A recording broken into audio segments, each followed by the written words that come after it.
வணக்கம். Welcome to Shanu சமையல். இந்த வீடியோல ரொம்ப சிம்பிளான, ரொம்ப கலர்ஃபுல்லா இருக்கிற 3 சட்னி தான் பார்க்க போறோம். இது எல்லாமே 10 நிமிஷத்துக்கு மேல ஆகாது. டக்குன்னு பண்ணிடலாம். எதையுமே வதக்க போறதில்ல. டக்குன்னு என்ன பொருள் தேவையோ அத சேர்த்து அரைக்க வேண்டியது தான்.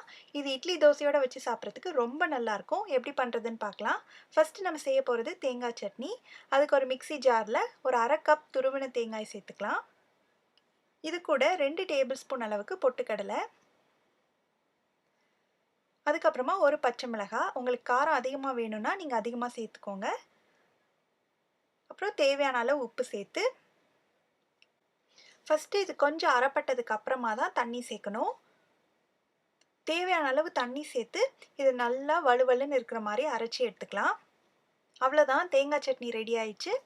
இதை நம்ம ஒரு சர்விங் பவுலுக்கு மாத்திக்கலாம். அடுத்து நம்ம பார்க்க போறது ரொம்ப சத்தான கொத்தமல்லி இலைய வச்சு அரைக்கிற சட்னி. இது டேஸ்ட்டு ரொம்ப நல்லாயிருக்கும். இதுக்கும் நான் ஒரு 1/2 கப் துருவின தேங்காய் எடுத்திருக்கேன். இதை மிக்ஸி ஜார்ல சேர்த்துக்கலாம். இது கூட 2 பச்சை மிளகாய், 2 பூண்டு, கொஞ்சமா புளி. புளி கண்டிப்பா சேர்க்கணும். அப்பதான் இந்த சட்னி வந்து நல்லா டேஸ்ட்டா இருக்கும். அதுக்கப்புறமா ஒரு கைப்பிடி அளவு கொத்தமல்லி இலைய நறுக்கி கழுவி வச்சிருக்கேன். அதையும் சேர்த்துடலாம். தேவையான அளவு உப்பு சேர்த்துட்டு, கொஞ்சமா தண்ணி சேர்த்து இதை நல்லா அரைச்சி எடுத்துட்டு வந்துடலாம். இந்த சட்னி உடம்புக்கு ரொம்ப நல்லது. கொத்தமல்லி இலையை நம்ம வதக்காம அப்படியே பச்சையா சேர்த்து அரைக்கிறதுனால பார்க்குறதுக்கு கலர்ஃபுல்லாகவும் இருக்கும். டேஸ்ட்டு ரொம்பவே நல்லாயிருக்கும். இப்போ இந்த சட்னியும் ரெடி ஆயிடுச்சு. இதையும் சேர்த்துடலாம். அடுத்து நம்ம பார்க்க போகிறது காஞ்ச மிளகாய், வெங்காயம் இதெல்லாம் வச்சு அரைக்கிற ரொம்ப சுவையான ரெட் கலர் சட்னி. இதுக்கு நான் ஒரு 1/2 கப் துருவின தேங்காய் எடுத்திருக்கேன். அதை சேர்த்துக்கலாம். இது கூட ஒரு பெரிய வெங்காயம் பெரிய துண்டுகளாக நறுக்கி வச்சுருக்கேன். அதையும் சேர்த்துடலாம். 2 காஞ்ச மிளகாய். உங்களுக்கு காரம் வேணும்னா இன்னும் கொஞ்சம் அதிகமாக சேர்த்துக்கோங்க.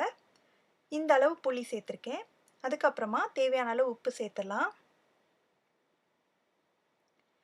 கொஞ்சமாக தண்ணி சேர்த்து இதையும் நல்லா அரைச்சி எடுத்துக்கணும். இந்த சட்னி வந்து நல்லா அரைக்க தான் அந்த காஞ்ச மிளகாலாம் நல்லா அரைப்பட்டதுக்கு அப்புறம் தான் நல்ல ஒரு ரெட் கலர் கிடைக்கும். பார்த்தீங்கன்னா அரைக்க கலர் வந்து நல்லா டார்க் ஆகிட்டே வரும்.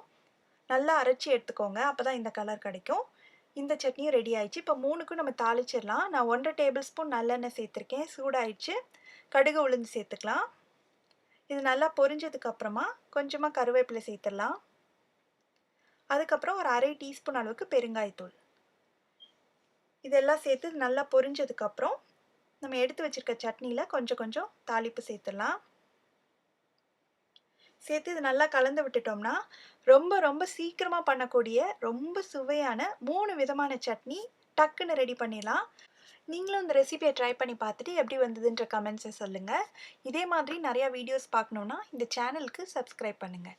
ஷானு சமையல், எளிய முறையில் இனிய சுவையில். நன்றி.